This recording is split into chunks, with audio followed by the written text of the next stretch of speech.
community makes things just better. And in terms of content, it's the same thing. So after saying that, I'm glad to introduce you Laurelie, who heads our whole content partnerships team in North America. Thank you. Say is that to echo some of what Juanjo was talking about, diversity is so important to us, and we really want this to just be the start. And I know for me personally, as a third generation ABC, I always was really proud of the work that we did at YouTube, because traditional media does have some diversity, but I'd like to say it's like sprinkles on a cupcake. And I feel like YouTube really is a mirror. It really does reflect a mosaic of not just identity, but of different opinions and passions. And we're really thrilled to have you guys here tonight to celebrate you and to talk about some really awesome YouTube stars who are going to talk to you about their experiences. So, from these guys, and I don't know how many of you have seen our Rewind video, but we're really excited that we have Olas Hermander, who's our first Latino who made it into Rewind. So it's like, we're getting there. And we want you guys to be part of that mosaic that continues on YouTube. So thank you so much for coming. I hope you have a great night. And we have a lot of fun planned for you. Here by 4 really great, talented creators from a multitude of backgrounds. We're really excited to have them come down here, so we're going to spend some time talking about their start on YouTube, trials and tribulations, things they love, things they don't love as much, their experience, and the role that their culture plays in creating really great viral content. We're going to start with Francesca.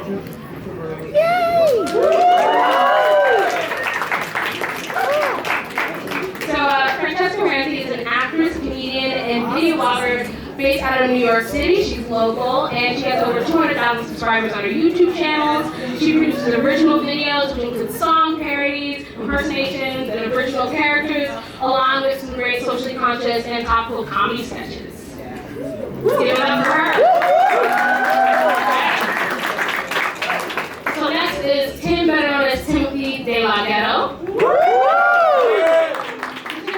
2.6 million subscribers and 500 million views. He's a rapper, a comedian, and an actor. And yeah, nice, right? And he's on MTV's Wild and Out and Delaghetto. He uses a unique sense of humor and dirty jokes to challenge stereotypes and spread positivity. So please give it up for Tim.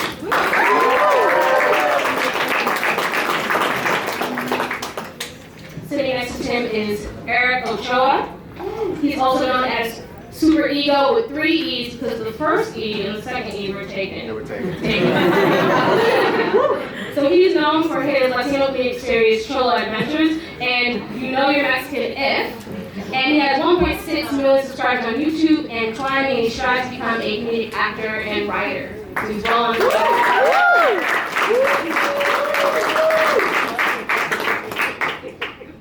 So our last panelist here has written his own bio.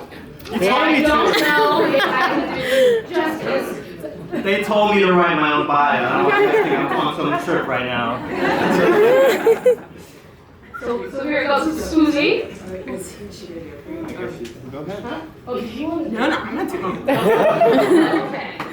Yeah, I'm going to read it.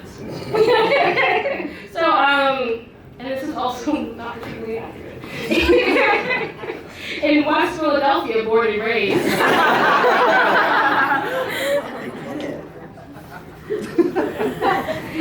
On a playground where he spent most of his days.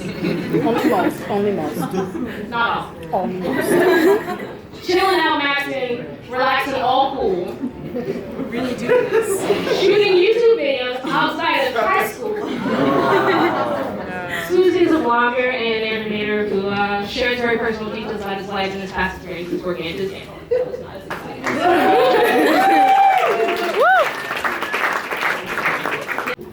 So just go down the line.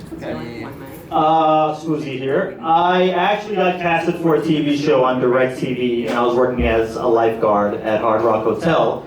So I'd fly out, shoot in LA on the weekends, and then come back to work, and then everybody from every department is like, what's it like being on TV? You're playing video games and getting paid. So it's like a broken record. Every day at work, I was late coming back to my shift.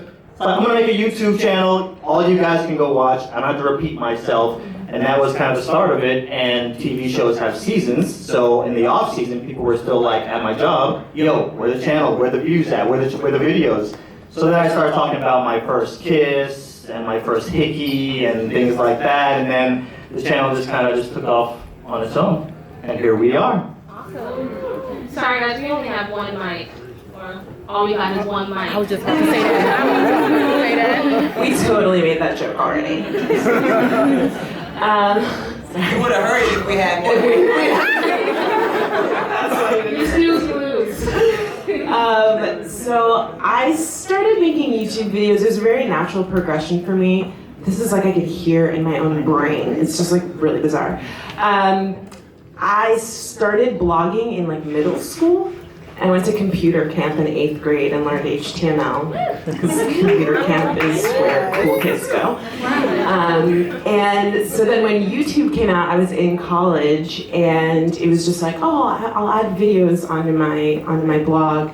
And the main reason is because when I started my locks, the only place I could find information about locks was from white people.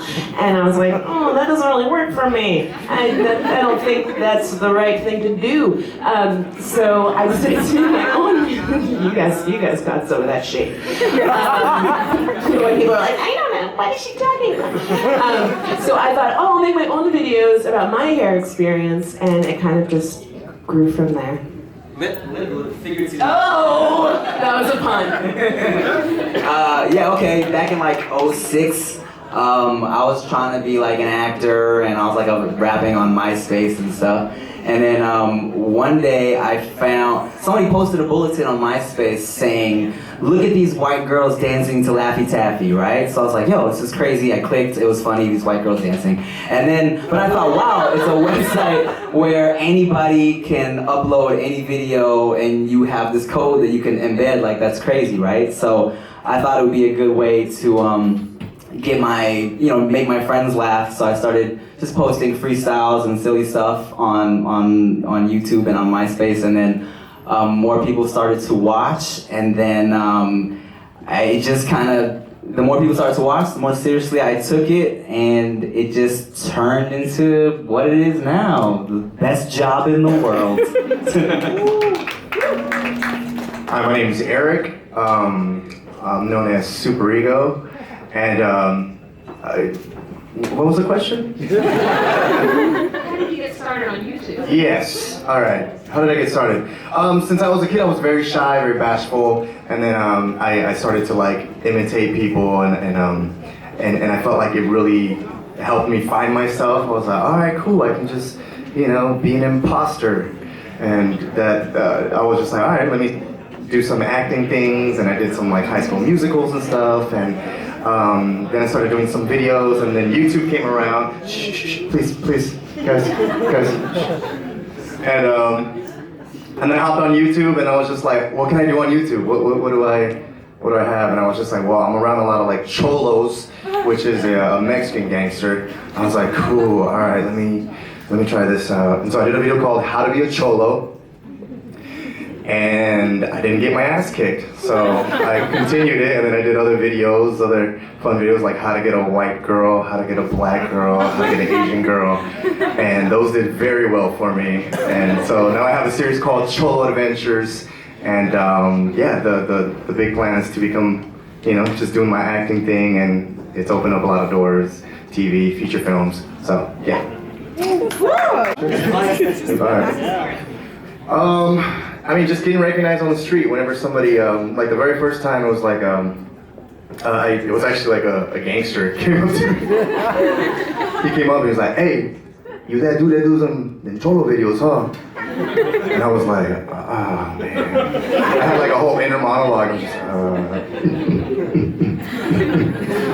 yes. Hey, that shit's funny, dude. All right. So I was like, all right, cool. So once I started getting like some love in the community, especially around my area, I was just like, oh, okay, cool. So people are watching and they're real. So I was like, that was cool. Yeah, 'cause I used to just like internet comments and stuff. So yeah. Back in college, before I dropped out for YouTube, I made a parody to Estelle's American Boy, and it was called First Asian Boy, and it was all about why girls should date Asian guys, right? And that was my first video that like went kind of like viral. It was on a lot of the Asian blog sites, and that was the first video that had people recognize me at school and on campus and stuff like that. So I'd say that was my first like viral hit. Like, oh, okay, people kind of know who I am now, you know. So I had a video in 2012 that went viral, shit white girls say to black girls. And I made a lot of white girls cry.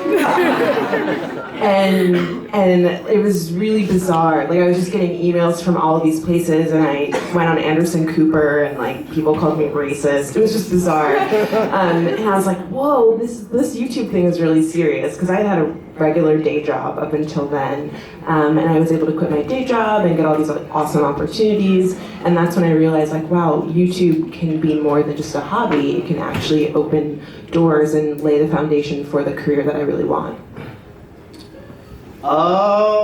I still don't think I'm famous. Like Brad Pitt is famous, so I try to like, humble myself in that light.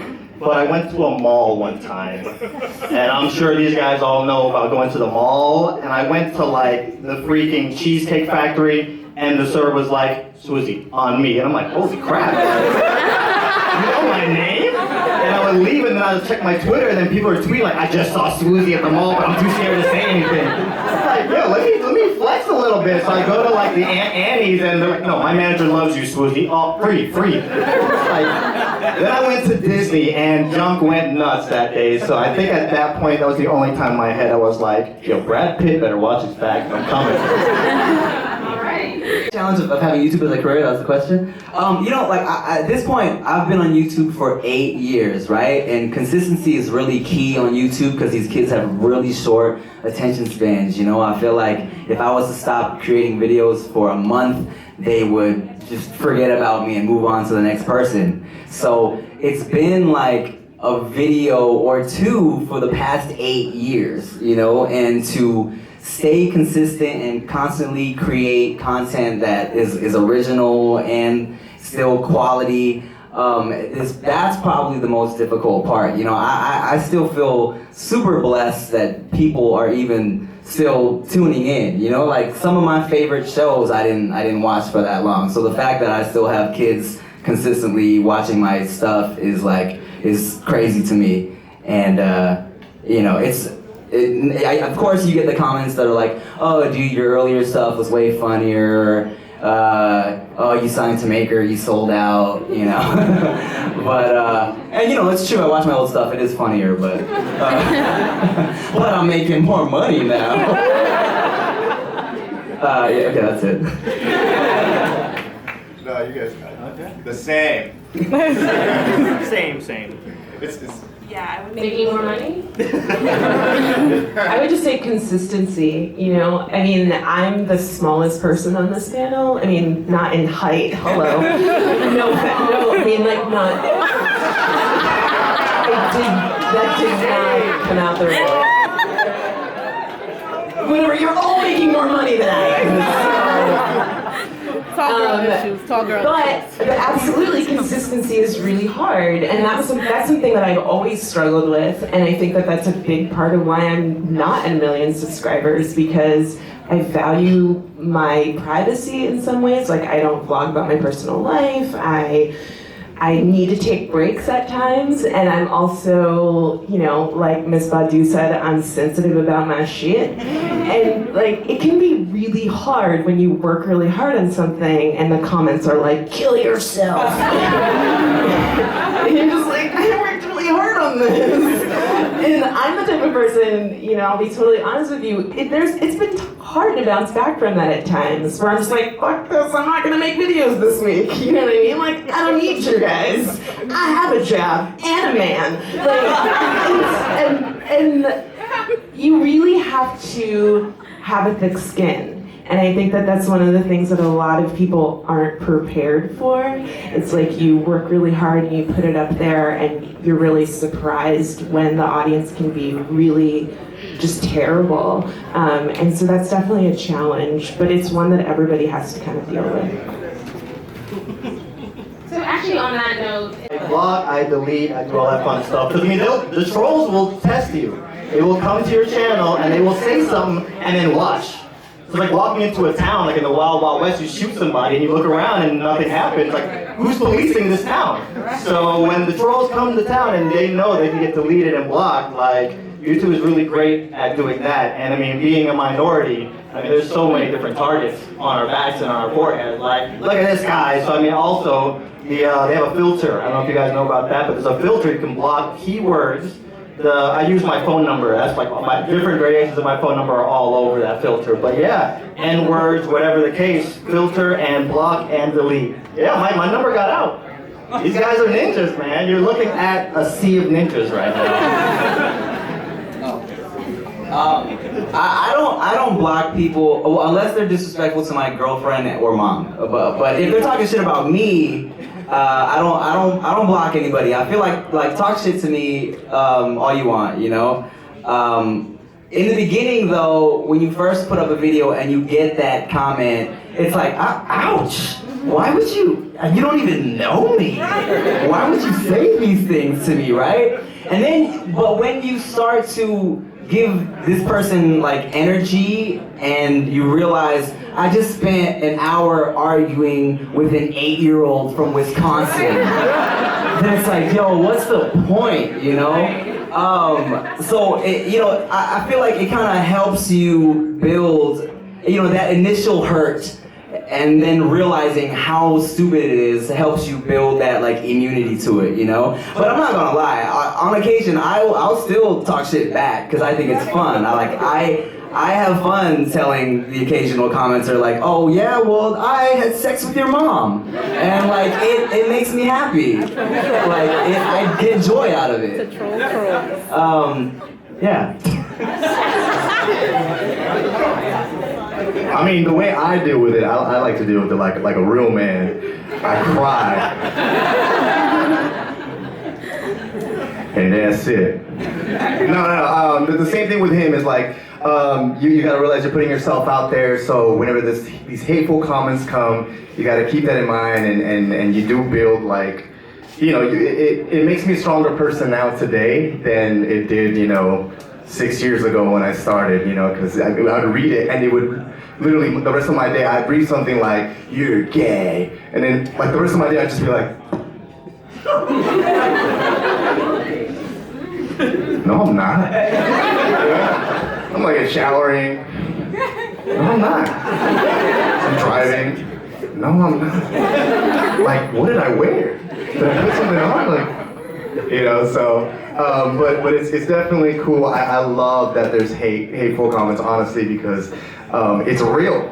It's very real, and that's the world. You see it on the internet from someone on the other side of the world, and you're like, wow, you know? But, yeah.